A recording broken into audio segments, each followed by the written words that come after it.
Estamos de volta com o programa Conversando com o Artista, com Beg Oliveira.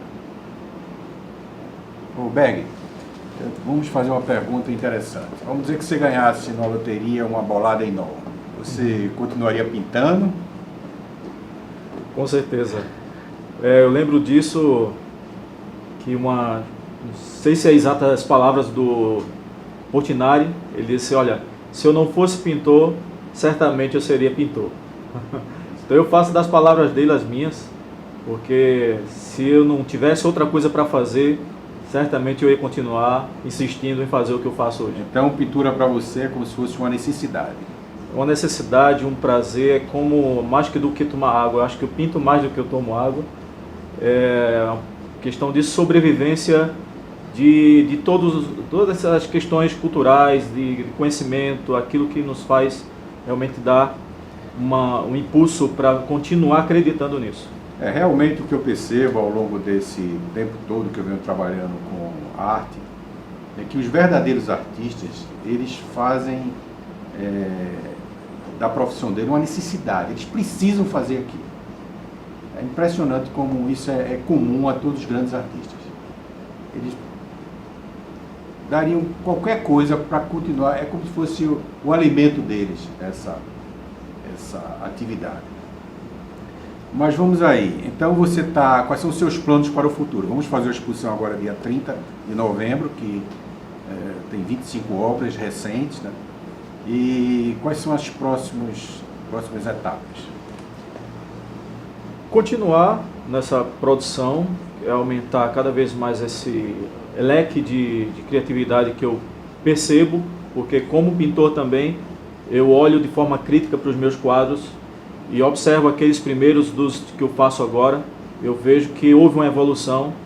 Eu acredito que para as próximas exposições, para os próximos trabalhos, eu creio que isso aí só vem ganhar qualidade por conta da permanência justamente diária, de estar sempre em busca de novidades, né? Novidades é aquilo que faz com que a nossa identidade seja cada vez mais ali, a nossa digital, perceptível para toda pessoa.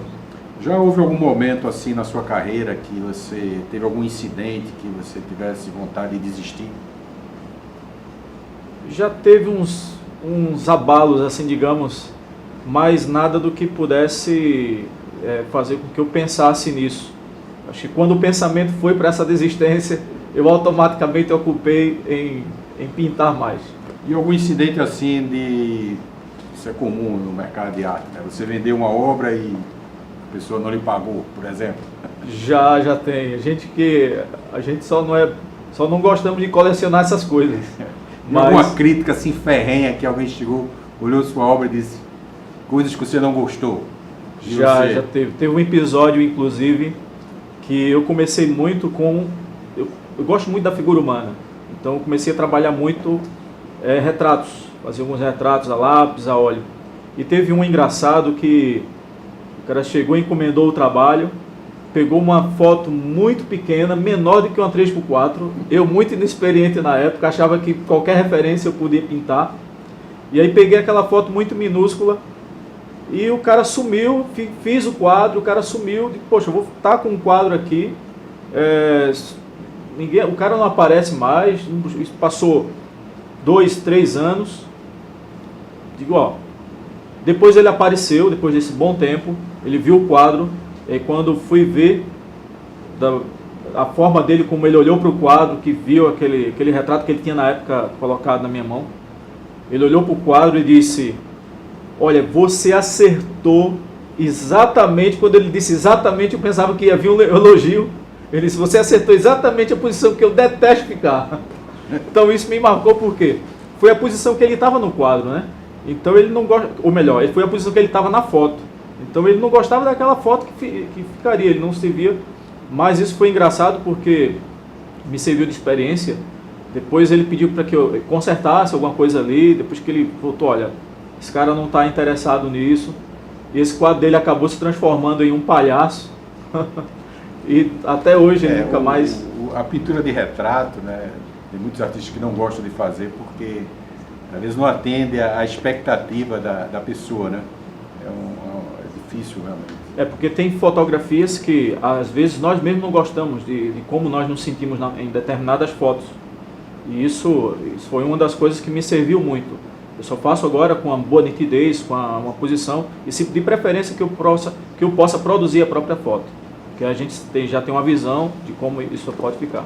Agora, diga uma coisa, Berg, a internet, você acha que facilitou a vida dos artistas, a sua vida, pela divulgação, pela velocidade com que as informações chegam, pela liberdade que se tem nas plataformas, até o custo mesmo de divulgação diminuiu bastante, né? O que você acha que teve alguma influência na sua carreira?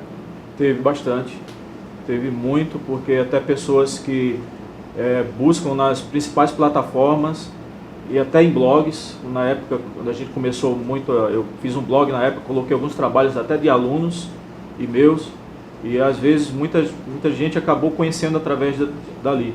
Depois outras plataformas digitais foram muito, assim, impulsionou bastante a visibilidade e muita gente passou a conhecer através desses recursos que a internet proporciona.